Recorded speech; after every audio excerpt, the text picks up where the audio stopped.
Gems sacred TV நேயர்களுக்கு வணக்கம். இந்த நேரத்திலும் வெள்ளிக்கிழமை ஆராதனைக்கு வந்திருக்கும் உங்கள் யாவரையும் கர்த்தராகிய இயேசு கிறிஸ்துவின் நாமத்தினாலே நான் வாழ்த்தி வரவேற்கிறேன். நாம் ஜெபித்து இந்த ஆராதனையை தொடங்கலாம். தேவ பிரசன்னம் நம்மோடு கூட உண்டு. எங்களை நேசிக்கிறதான அன்பின் கர்த்தாவே, இந்த ஆசீர்வதிக்கப்பட்ட வெள்ளிக்கிழமை ஆராதனைக்காய் ஜெபிக்கிறோம். ஆண்டவரே, நாங்கள் இப்பொழுதும் உம்முடைய நாமத்தை பாடல்கள் மூலமாகவும் ஆண்டவரே உயர்த்த தேவன் எங்களுக்கு கிருபை தாங்க. அதன் பின்பாக உங்களுடைய வார்த்தை பகுதியை எங்களுக்கு ஆசீர்வதித்தாங்க. வந்திருக்கிற யாவரையும் இந்த சமூகத்தில் நாங்கள் ஒப்புக் கொடுக்கிறோம்.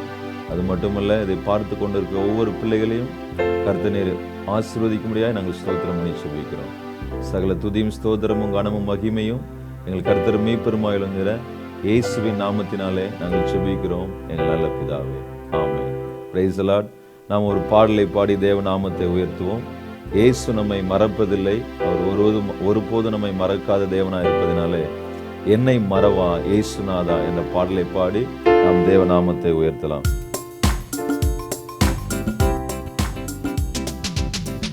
என்னை மறவா இயேசுநாதா, உந்தன் தயவால் என்னை நடத்தும். என்னை மறவா இயேசுநாதா, உந்தன் தயவால் என்னை நடத்தும். வல்ல ஜீவ வாக்குதத்தங்கள் வரைந்தனக்காய் ஈந்ததாலே ஸ்தோத்திரம். ஆமென். வல்ல ஜீவ வாக்குதத்தங்கள் வரைந்தனக்காய் ஈந்ததாலே ஸ்தோத்திரம். ஆபத்திலே அரும் துணையே, பாதைக்கு நல்ல தீபமிதே. ஆபத்திலே அரும் துணையே, பாதைக்கு நல்ல தீபமிதே. என்னை மறவா இயேசுநாதா, உந்தன் தயவால் என்னை நடத்தும். ஆமென். என்னை மறவா இயேசுநாதா, உந்தன் தயவால் என்னை நடத்தும். பயப்படாதே, வலக்கரத்தாலே பாதுகாப்பேன் என்றதாலே ஸ்தோத்திரம். ஆமென். பயப்படாதே, வலக்கரத்தாலே பாதுகாப்பேன் என்றதாலே ஸ்தோத்திரம். பாசமென்மே நீர் வைத்ததினால் பறிக்க இயலாதவரும் என்னை. பாசமென்மே நீர் வைத்ததினால் பறிக்க இயலாதவரும் என்னை. என்னை மறவா இயேசுநாதா, உந்தன் தயவால் என்னை நடத்தும். ஆமென். என்னை மறவா இயேசுநாதா, உந்தன் தயவால் என்னை நடத்தும். தாய் தன் சேயை மறந்து விட்டாலும் மறவேன் உன்னை என்றதாலே ஸ்தோத்திரம். ஆமென். தாய் தன் சேயை மறந்து விட்டாலும் மறவேன் உன்னை என்றதாலே ஸ்தோத்திரம். வாரிந்திரன்றோ உம் உள்ளம் கையில், வல்லவா என்றன் புகலிடமே. வாரிந்திரன்றோ உம் உள்ளம் கையில், வல்லவா என்ற புகலிடமே.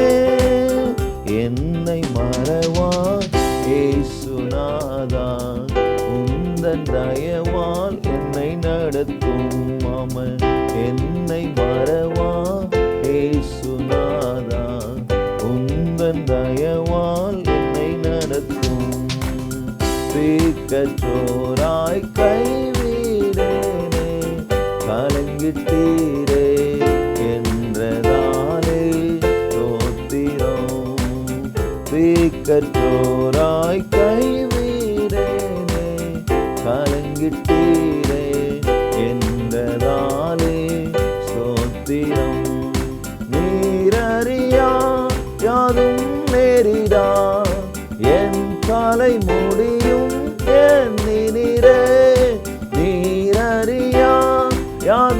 நேரினார், என் தலை முடியும் எண்ணினீரே. என்னை மறவா இயேசுநாதா, உந்தன் தயவால் என்னை நடத்தும். ஆமென். என்னை மறவா இயேசுநாதா, உந்தன் தயவால் என்னை நடத்தும். உனக்கெதிராய் எழும்பும் ஆயுதம் வாய்த்திடாதே என்றதாலே ஸ்தோத்திரம். ஆமென். உனக்கெதிராய் எழும்பும் ஆயுதம் வாய்த்திடாதே என்றதாலே ஸ்தோத்திரம். பறந்திடுமே உம் நாமத்திலே, பரனே எனக்காய் ஜெய கொடியே. பறந்திடுமே இயேசு நாமத்திலே, பரனே எனக்காய் ஜெய கொடியே. என்னை மறவா இயேசுநாதா, உந்தன் தயவா என்னை நடத்தும். ஆமென். என்னை மறவா இயேசுநாதா, உந்தன் தயவால் என்னை நடத்தும். ஹல்லேலூயா. ஆண்டவர் நம்மை இந்த காலை நேரத்திலும், ஆமென், இந்த ஆராதனை வேளையிலும் கூட அவர் நம்மை மறக்காத தேவனாயிருக்கிறார். ஆமென். ஸ்தோத்திரம் ஆண்டவரே. தேவ கிருபை எங்களை அப்படியே சூழ்ந்து கொள்கிறதற்காய் ஸ்தோத்திரம். எல்லாரும் கண்களை மூடி தேவ சமூகத்திற்கு நேராய், ஆண்டவரே உம்முடைய நினைவிற்காய், ஆண்டவரே உம்முடைய பலத்திற்காய், இயேசுவே நீர் எங்கள் மேல வைத்த தயவுக்காய் உமக்கு ஸ்தோத்திரம் ஆண்டவரே. ஆமென். ஒவ்வொரு நாளும் கர்த்தர் நம்மை மறப்பதே இல்லை. ஆமென். ஸ்தோத்திரம் அப்பா. தாய் மறந்தாலும் ஆமென் அவர் மறக்கவில்லை. யார் மறந்தாலும் தேவன் நம்மை மறவாமல் இருப்பதற்காய் எல்லாரும் ஸ்தோத்திரிக்கலாமா? ஹல்லேலூயா. நன்றி ஆண்டவரே. இயேசுவே உமக்கு ஸ்தோத்திரம் அப்பா. விடுதலை தருகிறவரே உமக்கு நன்றி ஆண்டவரே. என்னை வல்ல ஜீவ வாக்குகளை தந்து ஆண்டவரே, ஒவ்வொரு நாளும் வாக்குதத்தங்களை தந்து நீர் நடத்தின தயவுக்காய் உமக்கு ஸ்தோத்திரம். ஆமென். அப்படியே கர்த்தருடைய நாமத்தை நாம் எல்லாரும் சேர்ந்து ஸ்தோத்திரம் பண்ணலாம். ஆமென். ஸ்தோத்திரங்களின் மத்தியிலே அவர் துதிகளின் மத்தியிலே வாசம் பண்ணுகிற தேவனா இருக்கிறார். ஆமென். நமக்கு எதிராக எத்தனை ஆயுதங்கள் எழுந்தாலும், உங்களுக்கு எதிராக எத்தனை போராட்டங்கள் வந்தாலும், தேவ பிரசன்னத்தினாலே இயேசுவின் நாமத்தினாலே அவைகளை ஜெயம் கொடுக்கிற தேவன் இன்றைக்கு நம்மோடு கூட இருக்கிறார். ஹல்லேலூயா. நன்றி நன்றி நன்றி நன்றி அப்பா. இயேசுவே என்னை வரைந்த கிருபைகளுக்காய் உமக்கு நன்றி ஆண்டவரே. என் மேல் உம்முடைய தயவை வைத்ததற்காய் நன்றி ஆண்டவரே. ஆமென். உண்மையாய் தம்மை நோக்கி கூப்பிடுகிறவர்களுக்கு அவர் சமீபமாய் இருக்கிறாரே, அவர் போதுமானவராய் இருக்கிறாரே, அவர் நல்லவராகவே இருக்கிறாரே. இயேசுவே உம்மை துதிக்கிறோம் ஆண்டவரே. இயேசுவே உம்மை ஸ்தோத்திரிக்கிறோம் ஆண்டவரே. ஆமென். கர்த்தருடைய நாமம் மகிமைப்படட்டும். தேவ நாமம் மகிமைப்படட்டும். தேவ நாமம் உயர்ந்திருக்கட்டும். தேவ நாமம் ஆண்டவரே வல்லமையாய் செயல்படும்படியாய் ஸ்தோத்திரிக்கிறோம். நன்றி செலுத்துகிறோம். கடந்த வாரங்கள் முழுவதும் கர்த்தர் எங்களை கண்ணின் மணியை போல பாதுகாத்ததற்காய் உமக்கு ஸ்தோத்திரம். எங்கள் போக்குவரத்துகளை ஆண்டவரே உம்முடைய தயவுள்ள கரம் கூட இருந்ததற்காய் உமக்கு ஸ்தோத்திரம். நீரே நல்லவர் என்று சொல்லி, இயேசுவே போதுமானவர் என்று சொல்லி நாங்கள் ஆராதனை செய்கிறோம். கர்த்தர் எங்கள் ஆராதனை மத்தியிலே நீர் மகிமைப்படுகிற கிருபைகளுக்காய் உமக்கு ஸ்தோத்திரம். ஆமென். உன்னதமான தேவனுக்கு, கர்த்தராகிய இயேசு கிறிஸ்துவுக்கு எங்கள் துதிகளையும் எங்கள் ஸ்தோத்திரங்களையும் எங்கள் ஆராதனையும் நாங்கள் செலுத்துகிறோம். நீர் மறவாமல் நினைத்த தயவுக்காய் நாங்கள் நன்றி செலுத்துகிறோம். எல்லா துதி ஸ்தோத்திரங்கள் எல்லாவற்றையும் எங்கள் கர்த்தரும் மீட்பருமாய் விளங்குகிற இயேசு கிறிஸ்துவின் வெளியேறப்பெற்ற நாமத்தினாலே எங்கள் பிதாவாகிய தேவனுக்கு ஏறெடுக்கிறோம். எங்கள் ஜீவனுள்ள நல்ல பிதாவே. Amen. Praise the lord. Hallelujah. கர்த்தருடைய பரிசுத்த நாமம் மகிமைப்படுவதாக. இந்த வெள்ளிக்கிழமை ஆராதனையிலும் நாம் ஒரு வேறு பகுதியை வாசித்து கர்த்தர் நமக்கு தருகிறதான வார்த்தையை நாம் பார்க்கலாம். தேவன் நம்மோடு கூட இருக்கிறார். ஏசாயா தீர்க்கதரிசன புஸ்தகம் 49ஆம் அதிகாரம் அதனுடைய 15-16 வசனங்களை நான் வாசிக்கிறேன். ஸ்திரியானவள் தன் கற்பத்தின் பிள்ளைக்கு இறங்காமல் தன் பாலகனை மறப்பாளோ? அவர்கள் மறந்தாலும் நான் உன்னை மறப்பதில்லை. இதோ என் உள்ளம் கைகளில் உன்னை வரைந்திருக்கிறேன். உன் மதில்கள் எப்போதும் என் முன்பாக இருக்கிறது. ஹல்லேலூயா. தேவநாமம் மகிமைப்படுவதாக. இன்றையும் கர்த்தர் தம்முடைய ஜனத்தை பார்த்து, இல்லை என்றால் இதை யாரை பார்த்து சொல்லுகிறார் என்று சொன்னால், சீயோனை பார்த்து சொல்லுகிறார், நான் உன்னை மறப்பதில்லை. இன்றைக்கும் நாம் 2 விஷயங்களை புரிந்து கொள்ளப் போகிறோம். தேவன் நம்மோடு கூட இருக்கிறார். சீயோன் என்பது தேவனுடைய பர்வதமாய் இல்லை நகரமாய் இருக்கிறது. அந்த ஏசாயா 49 அதிகாரம் அதனுடைய 14 வசனத்திலே வாசிப்போமானால், சீயோனோ கர்த்தர் என்னை கைவிட்டார், ஆண்டவர் என்னை மறந்தார் என்று சொல்லுகிறான். ஆகையாலே சீயோன் கர்த்தர் என்னை கைவிட்டார், அவர் என்னை மறந்து விட்டார் என்று சொல்லும் பொழுது, அதற்கு பதிலாக ஆண்டவர் சொல்லுகிறார், நான் மறக்கவில்லை, நான் கைவிடவில்லை என்று சொல்லி.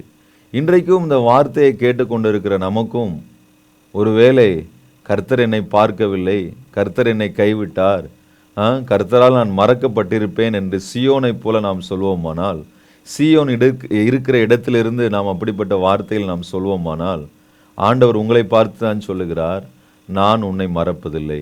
அதற்கு அவர் மிகவும் ஒரு எடுத்துக்காட்டான ஒரு விஷயத்தை அங்கே சொல்லுகிறார்.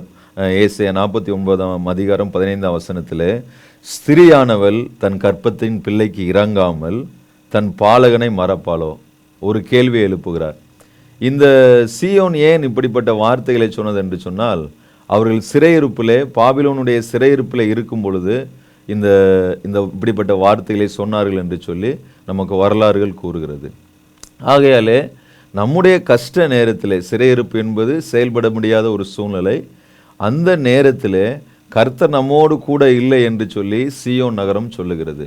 அதே போலத்தான் நம்முடைய வாழ்க்கையிலும் நமக்கு கஷ்டங்கள் வரும் பொழுது நம்ம எல்லாரும் அறிக்கை செய்கிற ஒரு வார்த்தை, கர்த்தர் இதை பார்க்குறாரா, கடவுள் இருந்தால் எனக்கு உதவி செய்ய மாட்டாரா, என்னுடைய கஷ்டங்கள் எல்லாம் மாறாதா, உண்மையாகவே கடவுள் இருக்கிறாரா என்று சொல்லி இதை கேட்குற நீங்களும் ஒருவேளை நானும் கூட சில நேரங்களிலே சொல்லக்கூடும். ஏனென்றால் நம்முடைய மனதின் யோசனைகள் அப்படியாகத்தான் இருக்கிறது. நம்முடைய ஏமாற்றத்தின் நேரங்களில் கூட நம்ம என்ன யோசிக்கிறோம், இந்த பிரச்சனை எப்போ தீரும், நமக்கு இதில் ஒரு மாற்றம் வராதா, ஒருவேளை கடவுள் நம்மை கைவிட்டாரா என்று சொல்லி நாம் யோசித்து கொண்டு இருப்போம். அதற்கு கர்த்தர் சொல்லுகிறார், ஒருவேளை தாய் மறக்கலாம், ஒருவேளை உங்களை பெற்றவர்கள் உங்களை மறக்கலாம், ஆனால் நான் ஒருபோதும் உங்களை மறக்கிறதில்லை என்று சொல்லி அவர் சொன்னார் என்றால் அதை உண்மையாகவே அவர் அப்படியாகவே அவர் செய்கிறார். எரேமியா 2 அதிகாரம் 32 வசனத்திலே வாசிப்போமானால், சீயோனோ என் ஜனமோ என்னை நெடுநாட்களாய் மறந்தது என்று சொல்லி. ஒருவேளை நாம் அவர் நம்மை மறந்து விட்டார் என்று சொல்லும்போது ஆண்டவர் அப்படி சொல்லுகிறதே இல்லை. அவர் உங்களை எப்பொழுதுமே மறக்காமல் இருக்கிறார். ஆகையால இன்றைக்கு இந்த வார்த்தையை கேட்டுக்கொண்டு இருக்கிற உங்களுக்கு கர்த்தர் சொல்லுகிறது, இயேசு உங்களை மறப்பதில்லை. ஹல்லேலூயா, ஆமென். இயேசு உங்களை மறப்பதில்லை. ஹல்லேலூயா, தேவநாமம் மகிமைப்படட்டும். அங்கே 2 விதமான காரியங்களை குறித்து அங்கே நான் பேச விரும்புகிறேன். ஒன்று, அங்கே அந்த 16 வசனத்திலே பார்ப்போமானால், என் உள்ளங்கைகளிலே உன்னை வரைந்திருக்கிறேன், உன் மதில்கள் எப்போதும் என் முன்பாக இருக்கிறது என்று சொல்லி. தேவன் மறக்கிறாரா என்று சொல்லி பார்ப்போமானால் அவர் மறக்கிறதில்லை. ஏசாயா 66 அதிகாரம் 13 வசனத்திலே பார்ப்போமானால், ஒருவனை அவன் தாய் தேற்றுகிறது போல நான் உங்களை தேற்றுவேன் என்று சொல்லி. ஆகையாலே தாயின் சூழ்நிலைகள் தங்கள் பிள்ளைகளை மறக்க வேண்டும் என்பதில்லை, அவர்களை கைவிட வேண்டும் என்பதில்லை. ஒருவேளை அவர்களுக்கு அப்படிப்பட்ட சூழ்நிலை ஏற்பட்டால் கூட, இன்றைக்கு நம்முடைய குடும்பங்களிலே வேலை நிமித்தமாக நாம் வெளியூரில் இருந்திருக்கலாம், அங்கே நம்முடைய பெற்றோர் நம் முன்பாக பிசிக்கலாக இடைப்பட முடியாமல் இருக்கலாம், இல்லை என்றால் அவர்கள் வேறு தேசத்தில் இருக்கலாம், இல்லை எப்படிப்பட்ட சூழ்நிலையாக இருந்தாலும் அவர்கள் எங்களோடு கூட இல்லை என்று சொல்லி நீங்கள் நினைத்தால் கூட இயேசுவானவர் உங்களோடு கூட இருக்கிறார். ஒரு தாயைப் போல அதற்கு மேலாக உங்கள் மேலே அவர் பாசம் வைக்கிறார். இன்றைக்கும் அந்த 49 அதிகாரம் 16 வசனத்திலே 2 விதமான வாக்குத்தத்தங்கள் உங்களோடு கர்த்தர் பேசுகிறார். நான் மறப்பதில்லை என்று சொன்னால், ஒன்று, அவர் உங்களை உள்ளங்கைகளிலே வரைந்திருக்கிறார். மற்றொன்று, அவருடைய மதில்கள், உங்களுடைய மதில்கள் எப்பொழுதுமே அவருக்கு முன்பாக இருக்கிறது. உள்ளங்கையிலே வரைந்திருக்கிறார் என்று சொன்னால் அவர் எப்பொழுதுமே உங்களை பார்த்து கொண்டிருக்கிறார் என்று அர்த்தம். யார் பார்த்தாலும் பார்க்காவிட்டாலும் இயேசுவானவர் உங்களை பார்த்து கொண்டே இருக்கிறார். நீங்கள் எந்த நேரத்தில் இருந்தாலும், அது நீங்கள் உட்காருதல், உங்களுடைய எழுந்திருத்தல், எல்லா செயல்பாடுகளையும் அவர் பார்த்து கொண்டு இருக்கிறார். உள்ளங்கைகளிலே வரைவது என்பது அது எப்பொழுதுமே கண்ணுக்கு முன்பாக இருந்து கொண்டே இருக்கக்கூடிய ஒரு விஷயம். ஒருவேளை நம்ம அவசரமாய் போய் கொண்டு இருக்கையில் நமக்கு ஏதாவது ஒரு குறிப்பு எழுதணும் அப்படின்னா, கைகளில் பேனா இருந்தால் கூட, பேப்பர் இல்லைனா கூட நம்ம அந்த கையில் தான் நோட் பண்ணுவோம். ஆகையால் ஒரு ஒரு ஒரு அவசரத்தின் நேரத்தில் கூட இந்த உள்ளங்கை நமக்கு யூஸ் ஆகிற ஒன்றாக இருக்கிறது. அதே போல தான் உங்களுக்கு எப்படிப்பட்ட அவசரமாக இருந்தாலும், எப்படிப்பட்டதான நெருக்கடியாக இருந்தாலும், கர்த்தர் உங்களை உள்ளங்கைகளிலே அவர் வரைந்திருக்கிறார் என்று சொல்லி, ஒரு விஷயத்தை வரைய வேண்டும் என்று சொன்னால் நாம் அதை முதலாவது நன்றாக பார்க்க வேண்டும். ஒரு ஓவியத்தை வரைய வேண்டும் என்று சொன்னால் அதை பார்த்து, அதை கிரகித்து, அதை உள்ளாக வாங்கி, அதை பார்த்து கொண்டு, இல்லை என்றால் கற்பனை செய்து தான் வரைய முடியும். ஆகையாலே கர்த்தர் உங்களை வரைந்திருக்கிறார் என்று சொன்னால் அவர் உங்களை ஒவ்வொரு நாளும் பார்க்கிறார். அவர் உங்களை ஒவ்வொரு நாளும் நினைக்கிறார். நாம் நம்மை குறித்து என்ன நினைக்கிறோமோ என்பதை விட அவர் நம்மேலே பெரிய திட்டங்களையும் அவர் பெரிய நோக்கங்களையும் அவர் நம்மேலே வைத்திருக்கிறார். ஆகையாலே அவருடைய உள்ளங்கைகளிலே நாம் இருப்பதினாலே நாம் ஒருபோதும் மறக்கப்படுவதில்லை. அவருடைய உள்ளங்கைகளில் நாம் இருப்பதினாலே நாம் ஒருபோதும் கைவிடப்படுவதில்லை. யோவான் 20ஆம் அதிகாரம் அதனுடைய 27ஆம் வசனத்திலே பார்ப்போமானால், பின்பு அவர் தோமாவை நோக்கி, நீ உன் விரலை இங்கே நீட்டி என் கைகளை பார், உன் கையை நீட்டு என்று சொன்னார். ஆகையாலே அவருடைய கல்வாரி கரங்களுடைய கைகளை காண்பிக்கும் பொழுது அதிலே காயங்கள் இருக்கிறது. சிலுவையிலே அவருக்கு ஆணியில் அடிக்கப்பட்டது. அதை பார்க்கும் பொழுதெல்லாம் அதிலே உங்களுடைய முகங்களை வரைந்திருக்கிறது என்பதை இயேசு கிறிஸ்துவானவர் நினைவு கூறுகிறார். ஒருவேளை உள்ளங்கைகளிலே வரைந்திருக்கிறார் என்று சொன்னால் அந்த கல்வாரி காயங்கள் பார்க்கும் பொழுது அந்த காயங்களிலே உங்களுடைய முகங்கள் தெரிகிறது. அப்படிப்பட்டதான ஒரு அன்பை உங்கள் மேலே இன்றைக்கு கர்த்தர் வைத்திருக்கிறார். இரண்டாவது ஒரு விஷயம், உன் மதில்கள் எப்பொழுதும் எனக்கு முன்பாக இருக்கிறது. அல்லேலூயா. நம்முடைய மதில்கள் என்பது தமிழிலே சொல்லும் பொழுது சுவர்கள், வால்ஸ். அதாவது நம்முடைய பாதுகாப்பு எப்பொழுதும் தேவனுக்கு முன்பாக இருக்கிறது. நம்முடைய மதில்கள் என்று சொல்லும் பொழுது நம்முடைய சுகம், நம்முடைய பலன், நம்முடைய ஆசீர்வாதங்கள், இவைகள் எல்லாவற்றிலும் கர்த்தர் கவனம் உள்ளவராய் இருக்கிறார். சங்கீதம் 147ஆம் சங்கீதத்திலே 12ஆம் வசனம் முதல் அதனுடைய 14ஆம் வசனம் வரைக்கு நாம் பார்ப்போமானால் அங்கே மிகவும் தெளிவாக சொல்லுகிறார், எருசலேமே கர்த்தரை ஸ்தோத்தரி, சியோனே உன் தேவனை துதி, அவர் உன் வாசல்களின் தாழ்பாக்களை பலப்படுத்தி உன்னிடத்திலே உள்ள உன் பிள்ளைகளை ஆசீர்வதிக்கிறார். அவர் உன் எல்லைகளை சமாதானமுள்ளவைகளாக்கி உச்சிதமான கோதுமைகளினாலே உன்னை திருப்தியாக்குகிறார்.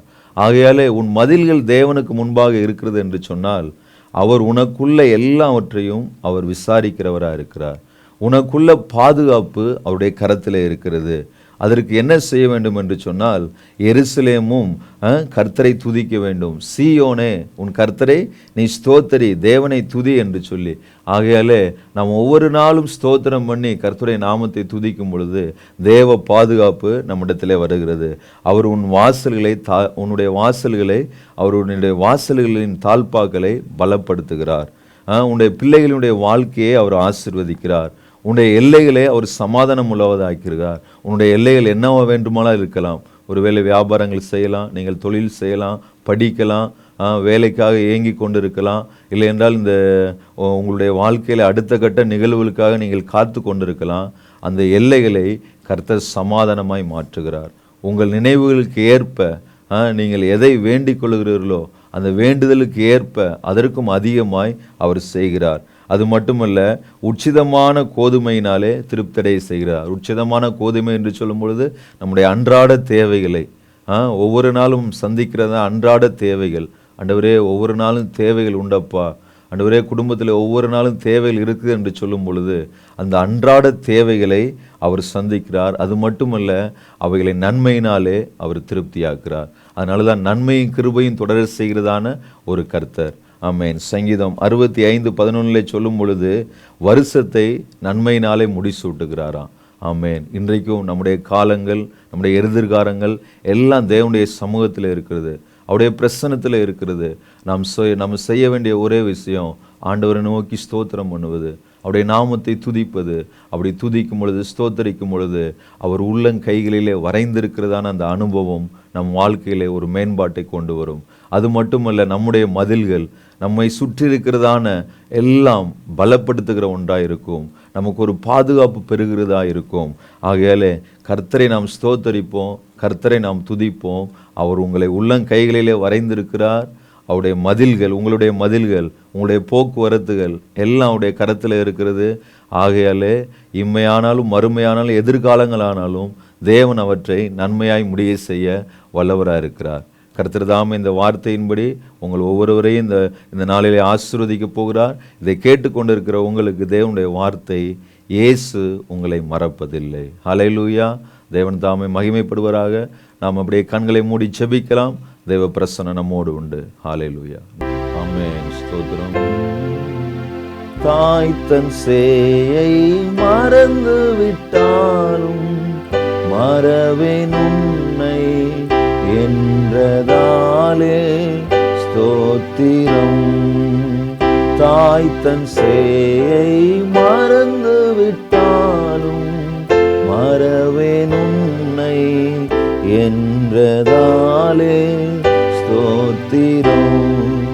வரைந்திரன்றோ உள்ளம் கையில் வல்லவா எந்த புகலிடமே. வரைந்திரன்றோ உள்ளம் கையில் வல்லவா எந்த புகலிடமே.